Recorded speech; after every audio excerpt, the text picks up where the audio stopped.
नमस्कार, यति बेला म मुगलिङ पोखरा सडक खण्ड अन्तर्गत मादी खोलामा निर्माण हुँदै गरेको पुलको दृश्य देखाउने यति बेला म यहाँ छु। यहाँ पिल्लरको निर्माण हुँदैछ र खास गरी यो सिग्नेचर ब्रिज 4 लेनको बन्दैछ र यो दृश्य देखाउन आजको भिडियोमा तपाईलाई यी दृश्यहरू देखाउने प्रयास गर्छु। र यति बेला यहाँ मेसिन पनि छ र यसरी राति पनि यहाँ काम हुने गरेको छ, जुन तपाईले दृश्य देख्न सक्नुहुन्छ। यति बेला बत्ती बलिसकेको छ र यसरी नै यहाँनिर मादी खोलामा सिग्नेचर ब्रिज 4 लेनको सिग्नेचर ब्रिज बन्दैछ पहिलोचोटि यो मादी खोलामा। हाम्रो यो पुलको नाम चाहिँ मादी ब्रिज हो। यो चाहिँ सिग्नेचर पुल हो। 7वटा पिलर हुन्छ अनि हाम्रो डिस्टेन्स चाहिँ फरक छ। यो पुललाई चाहिँ ठ्याक्कै हामी 24 मिटर तल जान पर्ने हो, तर हामी 26 मिटर गएका छौँ। अझै बलियो तरिकाले हामी पुललाई बनाउँदैछ।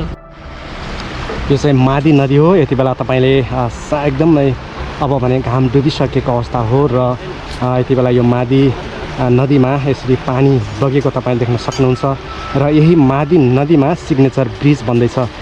4 लेनको सिग्नेचर ब्रिज बन्दैछ।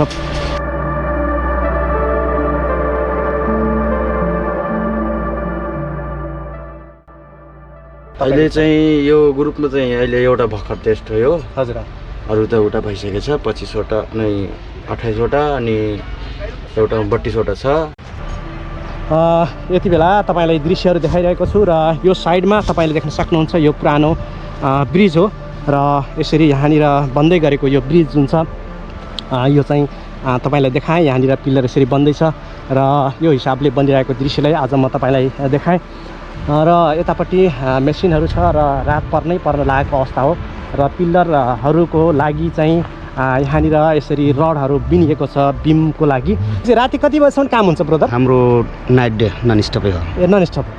भनेपछि छिटो भ्याउनलाई होइन? हजुर। तपाईँले बत्तीको मात्रै काम गर्नुहुन्छ? हजुर, म बत्ती पम्प छ। हजुर। अब मेरो चाहिँ नाइट डे ड्युटी नै हुन्छ, अरूको पालो हुन्छ। हजुर। मेरो चाहिँ नाइट डे खट्नै पर्छ। हजुर। अब अहिले रात पर्न लागिसक्यो, अब बिजुली बत्ती सब हेर्नु पऱ्यो होइन? यति बेला म तपाईँलाई यहाँ जानकारी गराएँ। यो जुन सिग्नेचर ब्रिज 4 लेनको सिग्नेचर ब्रिज बन्दैछ र यो राति पनि काम हुने गरेको छ र जुन जानकारी मैले यहाँ लिएँ र तपाईँलाई जानकारी दिने कोसिस गरेँ र यसरी राति पनि यहाँ काम हुने गरेको छ, जुन तपाईँले दृश्य देख्न सक्नुहुन्छ। यति बेला बत्ती बलिसकेको छ र यसरी नै यहाँनिर मादी खोलामा सिग्नेचर ब्रिज 4 लेनको सिग्नेचर ब्रिज बन्दैछ पहिलोचोटि यो मादी खोलामा।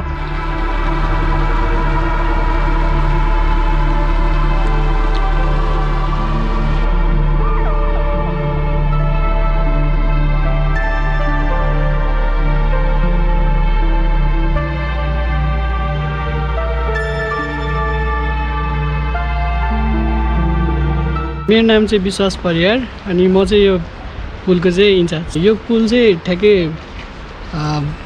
यो अर्को पुल भन्दा चाहिँ अलि लामै छ। 365 को छ होला त्यो अर्को। अनि अहिले हाम्रो बन्दै गरेको चाहिँ 318 प्लसको छ। अनि हाम्रो यो पुलको नाम चाहिँ मादी ब्रिज हो। यो चाहिँ सिग्नेचर पुल हो अनि बन्दैछ। उतापट्टि देख्न सक्नुहुन्छ पाइलको कामहरू हुँदैछ अनि यतापट्टि खन्ने कामहरू निरन्तर जारी नै छ। एकदम साधारण भाषामा बुझ्नु पर्दा 4 लेनको सिग्नेचर ब्रिज बन्दैछ। हजुर। 4 लेनको ब्रिज बन्दैछ अनि त्योमा चाहिँ मजाले गाडीहरू आवत जावत गर्न चाहिँ हाम्रो सकिन्छ। यो हाम्रो पहिलाको पुल भन्दा धेरै ठुलो हुन्छ र एकदम राम्रो सुन्दर हामी बनाउने छ यो पुललाई। अब चाहिँ यहाँनिर यो पुरानो जुन ब्रिज छ होइन, त्यसमा भएको पिल्लरको तुलनामा त्यो पिल्लर चाहिँ यहाँ कतिवटा हुन्छ होला? हाम्रो यहाँनिर 7वटा पिल्लर हुन्छ अनि हाम्रो डिस्टेन्स चाहिँ फरक छ अनि एउटै साइजको चाहिँ छैन। अनि हाम्रो डिस्टेन्स अनुसारकै सबै म्यानेज गरेछ। म्याटेरियल्सहरू सबै इस्टिमेटहरू सबै गरेर हामी रेडी पोजिसनमै छौँ। कामहरू धमाधम चलिरहेछ। हामी दिनरात नभनिकन राति पनि काम हुँदैछ होइन? यहाँ मैले यहाँ देखिरहेको छु होइन? यति बेला हामी रातैमा छौँ। यहाँ बत्ती पनि बालेको छ। इलेक्ट्रिसियन भाइसँग पनि गफसाफ गरेँ होइन?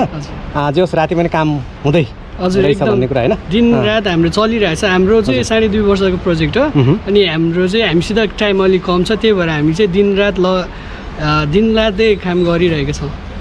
ल अब जे होस् एकदम तीव्र गतिमा चाहिँ काम गर्नुपर्ने स्थिति देखियो होइन त? हजुर। यो समयलाई पनि त हेर्नु पर्यो होइन? हजुर। अब फेरि मौसम अब बाढीहरू आउने समय हुन लाग्यो पानीहरू पर्ने समय हुन लाग्यो त्यसलाई पनि हामीले एभोइड गर्दै एभोइड भन्दा पनि त्यसमा अब हामीले के गर्न सकिन्छ भन्दै अझै त्यसले पनि टाइम खान्छ हाम्रो किनभने खोला बढेपछि त सबै हामी वारपार गर्न सक्दैनौँ नि त अनि त्यही भएर हामी त्यसको लागि पनि अझै च्यालेन्जेबल हुँदै हामी काम गर्दैछौँ ल एउटा कुरा अझै भनिदिनुहोस् त यो जुन पिल्लर जुन यहाँ बन्दैछ हजुर त्यो कति गहिरो एकदम सिम्पल भाषामा के एकदम सबैले बुझ्ने हामी फिटमा हो कि मिटरमा हो मिटरमा हामी फिटमा काम गर्दैनौँ हामी मिटरमा काम गर्छौँ हामी यो पुललाई चाहिँ ठ्याक्कै हामी 24 मिटर तल जान पर्ने हो तर हामी 26 मिटर गएका छौँ अझै बलियो तरिकाले हामी पुललाई बनाउँदैछौँ त्यति बेला तपाईँले यो पिल्लर पनि यहाँ बनाउँदै गरेको अर्थात् पिल्लर